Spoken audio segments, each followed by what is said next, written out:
Je pense qu'il y a, comme je le disais à la première réunion, il y a des rendez-vous qu'il ne faut pas manquer, c'est les rendez-vous de l'impossible. Vous savez, il y a des choses qui sont parfois tellement compliquées pour l'homme qu'il se dit c'est pas possible. Pas possible que je sois guéri, pas possible que je sois libéré, pas possible que j'entre dans une nouvelle destinée, pas possible que je vive telle ou telle chose. Il y a des rendez-vous avec l'impossible, parce que l'impossible s'accomplit avec Dieu et tout est possible à celui qui croit. Est-ce que tu le crois? C'est jamais trop tard avec Dieu. Jamais trop tard. À partir du moment où Dieu entre en scène, il se passe toujours quelque chose d'extraordinaire, de divin, de prodigieux. Les personnes qui vous ont partagé le message que Dieu avait déposé sur leur cœur ont tous expérimenté cette vérité. Voilà pourquoi ils transpirent, ils respirent la passion pour Dieu. Ils ont été chargés, mandatés, ils se sont laissés enrôler dans l'appel de Dieu et ils vivent des choses extraordinaires. Et ce soir, je suis là pour te dire que toi aussi, tu peux vivre quelque chose d'extraordinaire avec Dieu. Le souhait de Dieu, c'est que tu prospères à tous égards comme prospère l'état de ton âme. L'état de ton âme est important aux yeux de Dieu. Parce que si tu ne vas pas bien, il n'y a rien qui va bien dans ta vie. Si tu ne vas pas bien, il n'y a rien qui fonctionne dans ta vie.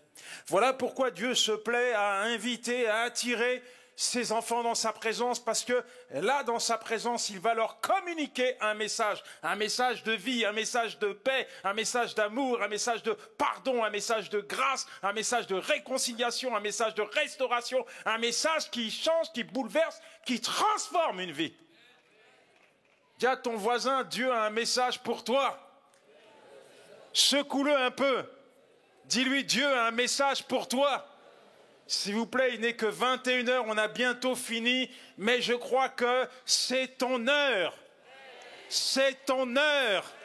C'est ton heure. C'est ton moment avec Dieu.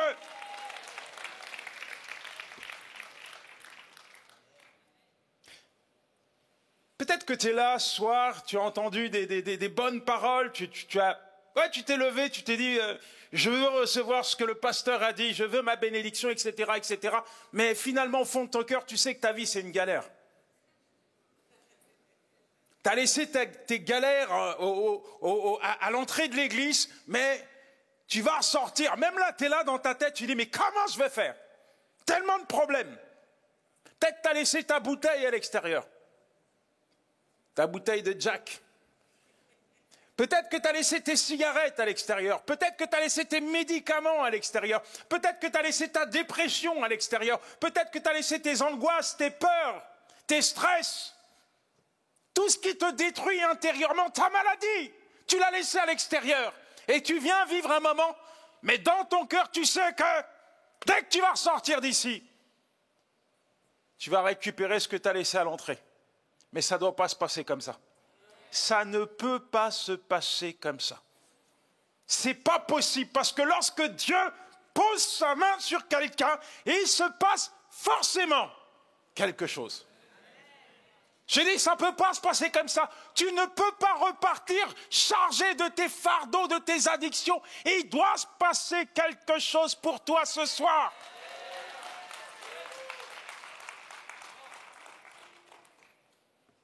Il y a un malade là, depuis 38 années, il est couché devant une piscine, sa vie c'est une galère. Jésus-Christ arrive, ça fait 38 ans qu'il galère. Sur la parole de Dieu, il va vivre un miracle. Il y a un homme qu'on a enfermé dans les sépulcres, le démoniaque de Gadara, sa vie c'est une galère, il est enchaîné. Et un jour, il est visité par le Tout-Puissant, libéré, et Dieu fait de lui un témoin vivant. Il y a un homme qu'on a mis dans un tombeau, il s'appelle Lazare, il est mort depuis 4 jours. Il n'y a plus rien à faire.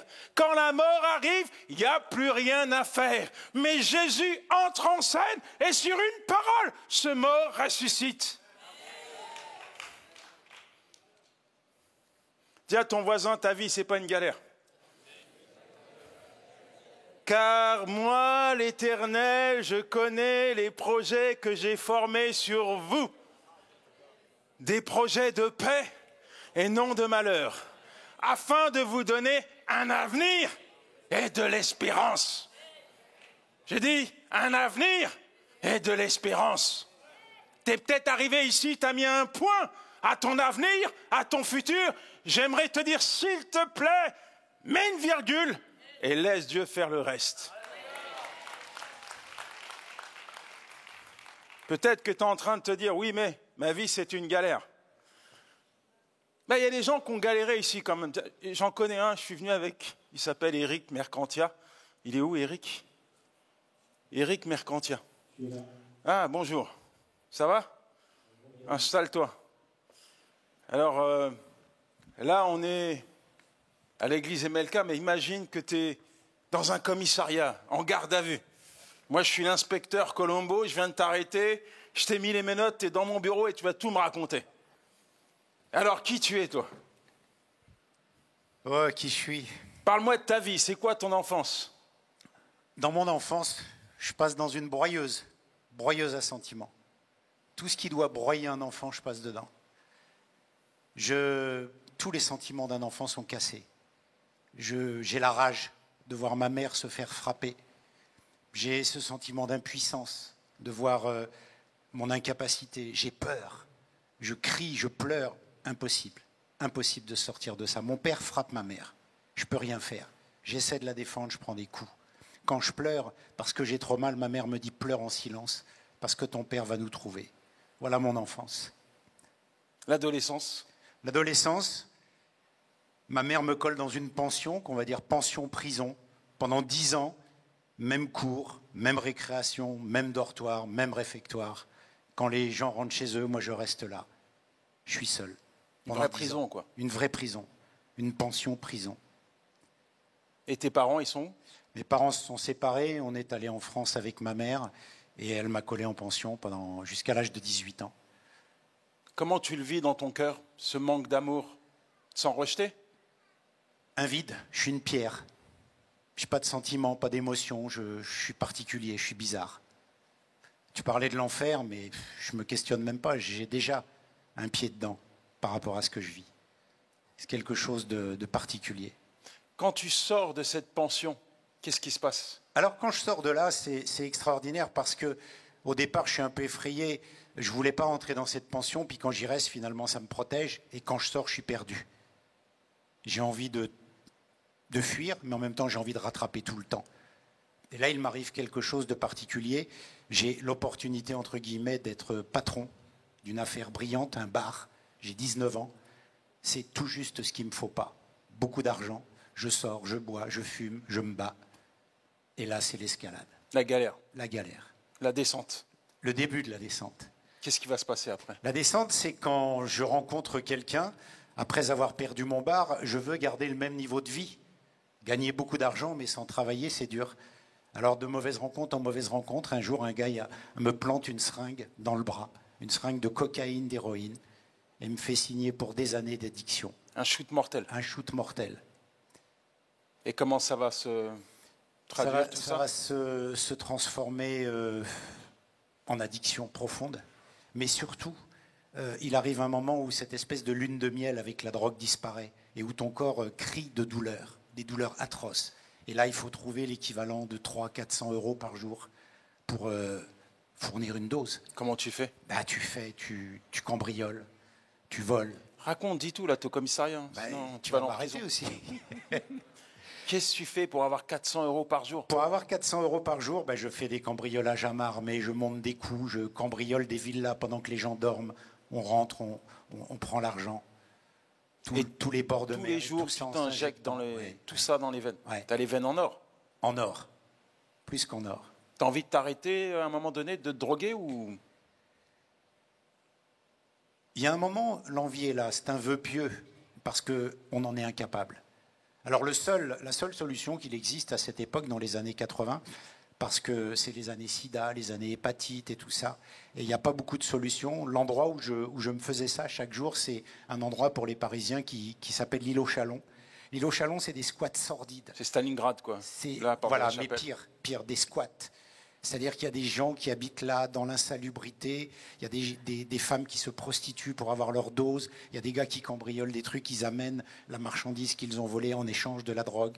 Il y a des gars qui se font des shoots, mais on leur a trafiqué la drogue, donc ils se mettent du cacao, du Nesquik, du ciment, n'importe quoi. Il y en a qui meurent. Il y en a qui meurent dans les escaliers. T'es pas mort, toi? Non, je suis pas mort. Mais T'as je fait suis des mort. overdoses? Oui, plusieurs fois, je suis tombé dans le coma, j'ai fait des overdoses plusieurs fois. T'as pas peur d'être contaminé par un virus? Aucune peur, parce que la drogue l'emporte, on ne réfléchit pas. On se pique, on se pique, on se pique, on se pique, parce qu'il faut que le corps arrête de faire mal. Combien d'années ça va durer? Ça va durer 4 ans, 5 ans. Et la seule solution qui va m'être proposée pour sortir de cela, c'est d'aller dans un hôpital psychiatrique. Et là, c'est une autre forme de prison qui revient après celle de mon enfance, celle de mon adolescence. C'est une prison de camisole.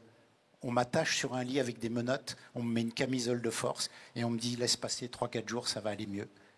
Et tu arrives, au bout de 3-4 jours, ça va pas mieux, alors tu deals avec les infirmiers pour avoir de la cam et ils t'en donnent. Et tu te sauves de là, en pyjama dans les rues de Paris. Ça finit comment tout ça?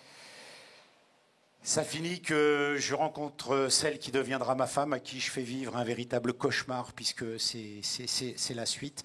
Ça finit qu'un jour on me parle de Dieu. Et là, une rencontre fulgurante, instantanée.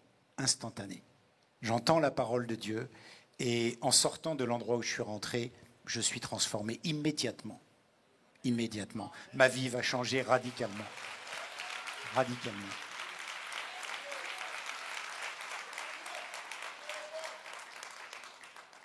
Aujourd'hui, c'est qui Éric Mercantia? Aujourd'hui, Éric Mercantia, il est marié depuis 37 ans. Il a un fils qui s'appelle Dylan. Il est pasteur, il est coach, il est conférencier. C'est l'œuvre de Dieu.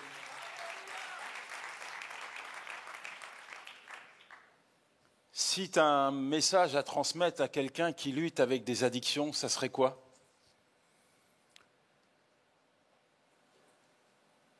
Ce serait que tout est possible, mais surtout c'est possible ce soir. Instantanément, les choses peuvent se produire. J'entendais Chris qui disait tout au long de cette journée que les paroles du livre deviennent réalité. Je crois que libérer les captifs, c'est écrit dans la Bible, mais ça peut devenir une réalité ce soir. Donc tout est possible. Dieu peut libérer les captifs. Si quelqu'un est en Christ, il est une nouvelle créature. Les choses anciennes sont passées. Voici, toutes choses sont devenues nouvelles. J'aimerais rapidement vous parler d'une femme. Pasteur Ivan en a parlé, cette femme qu'on retrouve dans l'évangile de Marc, chapitre 5, verset 25, qui est une femme qui souffre d'hémorragie. Ça fait des années, depuis 12 ans, elle est malade. Et quand on est malade, on est en quête de guérison. On va chercher des solutions. En fait, elle se meurt à petit feu. Elle se meurt à petit feu et elle perd tout. Cette femme a perdu son argent, elle s'est fait dépouiller par les charlatans qui nous ont vendu certainement des produits. Cette femme n'a plus le droit de venir dans une synagogue, s'approcher de Dieu, s'approcher du peuple. Elle est impure. Cette femme, elle est déclassée, désocialisée, condamnée à mourir à petit feu. Cette femme, elle n'est plus rien. Elle s'est fait littéralement dépouiller. Pourtant, un jour, elle entend parler de Jésus. Et il se passe quelque chose dans son cœur. Parce que là, elle va braver les interdits. Parce que on a certainement raconté à cette femme les hauts faits de Dieu au travers de son Fils Jésus-Christ. On lui a certainement dit que Jésus-Christ opérait des guérisons. Alors, dans son cœur, elle est armée d'une foi quitte à se faire lapider. Il faut qu'elle vienne et qu'elle touche le Seigneur. C'est tellement important pour toi de réaliser, de comprendre aujourd'hui que si tu entends la voix de Dieu, ce n'est pas par hasard. C'est pas par hasard. Si Dieu se fait entendre ce soir à ton cœur, c'est parce qu'il a quelque chose pour toi. Dieu ne parle jamais en vain, jamais pour rien. Quand Dieu parle à quelqu'un, c'est toujours pour accomplir quelque chose dans sa vie. Peut-être as-tu entendu parler de Jésus. Mais ta vie, c'est une galère, malgré le fait que tu as entendu parler de Jésus. Cette femme, ça fait 12 années qu'elle galère. Elle galère. Elle galère. Ça fait 12 années qu'elle se considère comme une paria impure, déclassée par l'homme, oubliée par Dieu. Peut-être même qu'on lui a incrusté dans le cerveau que sa maladie était un châtiment de Dieu. Alors non seulement elle est malade physiquement, mais elle est complètement déprimée, abattue psychologiquement. Elle se meurt, elle est affaiblie, sa vie c'est une galère qui se répète sans cesse.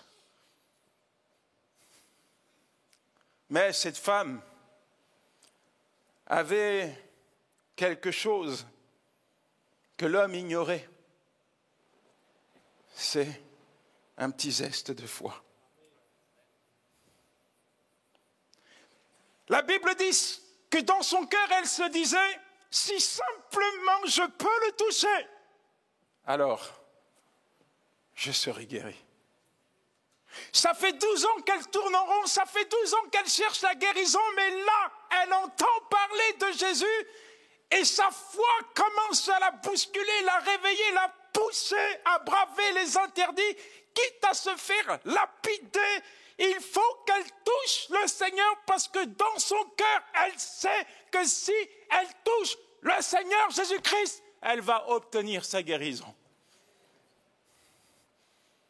Jésus a quelque chose pour toi ce soir. Je te le dis. Je dis que Jésus a quelque chose pour toi ce soir. En fait, le problème, ce n'est pas Dieu. Le problème, c'est souvent notre incrédulité. Parfois, notre incrédulité nous pousse dans une grotte et nous pouvons rester des années dans cette grotte. Parce que dans notre cœur, on ne croit pas que le Seigneur puisse agir. Mais Dieu est le Dieu des miracles. Même quand il n'y a plus rien à faire, il peut encore faire quelque chose. Il y a un homme qui est né sans bras et sans jambes qui a dit ceci. Moi, je garde toujours une paire de souliers dans mon armoire parce que je crois aux miracles. Je dis que Dieu est le Dieu des miracles et que ta foi ce soir peut te permettre de saisir ton miracle. Je dis que la foi qui t'anime peut te permettre de saisir et de vivre le miraculeux de Dieu. Juste la foi. Pas l'incrédulité, pas le doute, la foi. Si tu crois, alors tu verras la gloire de Dieu. Dans les moments les plus sombres, c'est souvent là que l'espoir commence à briller. Je dis, dans les moments les plus sombres, c'est souvent là que l'espoir commence à briller. En vérité, je vous le dis, celui qui écoute ma parole et qui croit en celui qui m'a envoyé à la vie éternelle et ne vient point en jugement, mais il est passé de la mort à la vie. En vérité, je vous le dis, l'heure vient et elle est déjà venue, où les morts entendront la voix du Fils de Dieu et ceux qui l'entendront vivront. La foi de cette femme va la pousser à toucher, à saisir et à obtenir sa guérison. La foi bouscule le naturel. La foi qui doit t'animer doit te permettre d'aller toucher le surnaturel, de vivre l'impossible dans ta vie. C'est possible avec Dieu de vivre un miracle. Je dis que c'est possible avec Dieu de vivre un miracle. La foi, c'est la clé du miraculeux.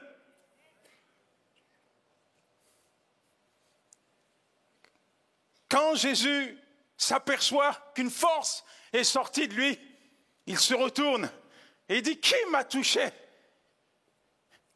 Les disciples sont là et disent au Seigneur « Mais Tout le monde te touche. La foule t'entoure. Tout le monde te touche. Tout le monde est en train de te presser. Tu dis, qui m'a touché?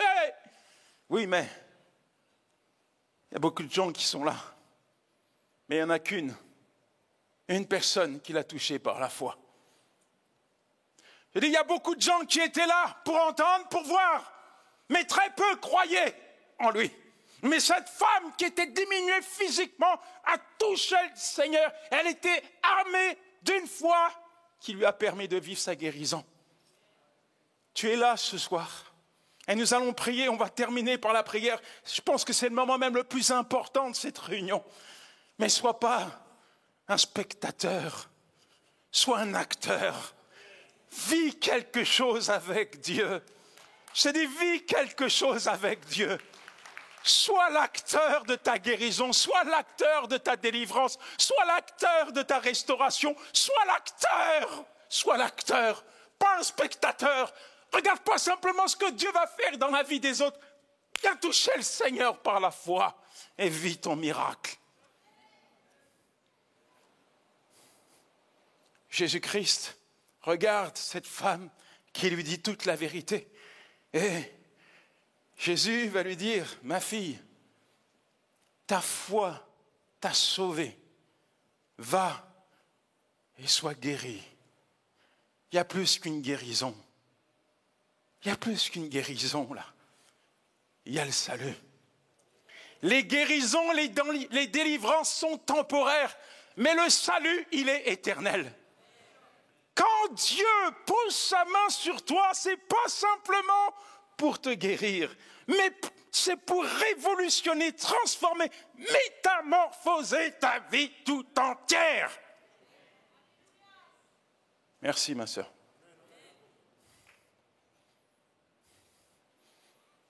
Je terminerai par ce petit témoignage. Première fois que j'ai eu une Bible, c'était dans ma cellule. Dans ma cellule. Elle était là, posée. J'avais envie d'ouvrir la parole de Dieu.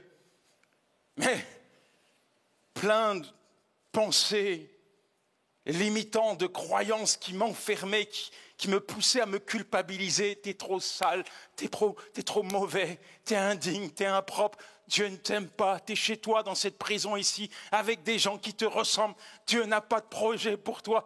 T'es trop loin, t'es trop cabossé, t'es trop abîmé, t'es trop détruit. T'es un misérable.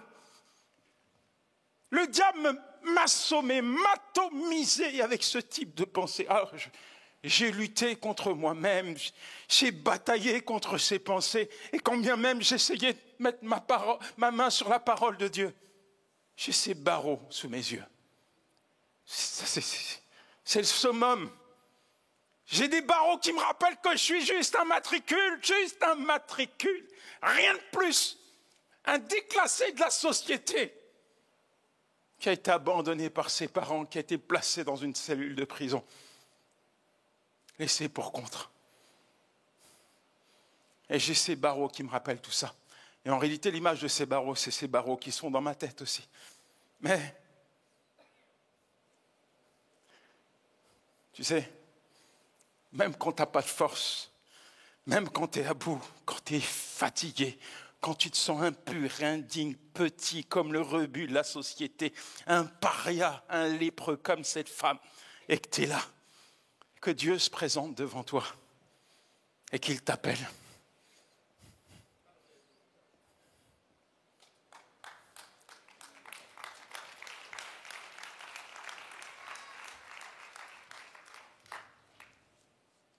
Peu importe si le diable se déchaîne sur toi. Peu importe si l'enfer se déchaîne. Peu importe même toutes ces pensées qui te culpabilisent. Quand Dieu t'appelle au travers de sa voix d'amour, il te donne la force de venir à lui. Et quand tu viens à lui, je n'ai pas dit quand tu te roules par terre, je n'ai pas dit quand tu jeûnes pendant 40 jours, je n'ai pas dit quand tu donnes tout ton argent. J'ai dit, Dieu n'est pas dans la religion et dans la communion, dans la relation. Quand l'homme vient à lui, là, il pose sa main sur toi, mon enfant. Et quand Dieu pose sa main sur toi, qui d'autre peut poser sa main sur toi? Qui peut empêcher sa main de te délivrer, de te guérir, de te restaurer, de te changer, de te transformer? Qui peut empêcher Dieu d'accomplir son œuvre dans la vie de son enfant? Personne.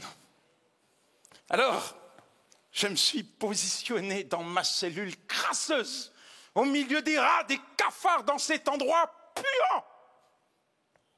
Je me suis positionné devant Dieu et Dieu a posé sa main sur moi. J'ai vu Dieu. Tu peux même m'égorger, je témoignerai toujours la même chose. J'ai vu Dieu. Ma femme est là, elle pourra vous le dire. Mes enfants sont là, ils pourront vous le dire. J'ai vu Dieu. J'ai vu Dieu poser sa main sur moi, me retaper, me requinquer, me reconstruire, me rebâtir, me changer, me transformer, me métamorphoser.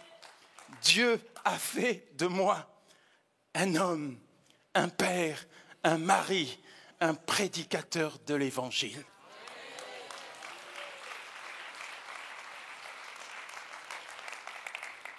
Et ce qu'il a fait pour cette femme, ce qu'il a fait pour Éric, ce qu'il a fait pour moi ou tant d'autres, je te le dis ce soir, il peut le faire pour toi. Quand Dieu pose sa main sur un homme, c'est le miracle divin qui s'accomplit dans sa vie. Alors une question s'impose ce soir. Veux-tu vivre ton miracle? C'est une question que le Seigneur te pose ce soir. Veux-tu vivre? Veux-tu expérimenter ma puissance dans ta vie? Ou préfères-tu repartir avec tes galères? Moi, j'ai décidé pour moi. Mais il faut que tu choisisses. Et si tu choisis la bonne part, celle de t'approcher de Dieu, alors il va falloir te lever parce que nous allons prier pour toi. Et nous croyons que Dieu va agir, pas demain, pas l'année prochaine, maintenant. On va rappeler le groupe de louanges. Je vais rappeler Pasteur Chris, Pasteur Saïd, tous les équipiers, les pasteurs qui ont été nommés pour la prière. S'il vous plaît, vous êtes là. Et je vais t'inviter à te lever. Je te demande d'oublier ton voisin, ta voisine, oublie même ta femme. C'est toi et Dieu. Toi et Dieu. Toi et Dieu. Pendant la louange, je veux que tu puisses venir devant. Un pas de foi vers Dieu. Un pas de foi vers lui. Viens ce soir comme pour dire, mais Seigneur, me voici. Tout comme cette femme, me voici devant toi parce que je veux vivre, expérimenter ta puissance dans ma vie. Mon ami, sors des rangs. Sors des rangs. Seigneur, merci. Toi qui es malade, toi qui as un fardeau sur ton cœur, toi qui t'es senti interpellé ce soir par ce message, toi qui as besoin d'une guérison intérieure, une guérison physique, une délivrance, une restauration, toi qui as un problème particulier dans ta vie, sors des rangs ce soir, approche-toi de Dieu. Ton Dieu t'appelle ce soir. Je dis que ton Dieu t'appelle ce soir. Ton Père, ton Papa céleste, il t'appelle ce soir. Il te dit, viens tel que tu es, mon enfant, et laisse-moi faire. Viens t'abandonner entre mes mains et laisse-moi faire. Laisse-moi faire. Laisse-moi faire. Laisse-moi faire. Pendant la louange et pendant que les pasteurs vont prier pour vous, je vous demande juste de lever les mains, comme pour dire à Dieu, me voici, Père, devant toi. Le cœur saisi par ta parole, et je crois que ce soir, tu as réservé quelque chose pour moi. Lève tes mains vers Dieu ce soir.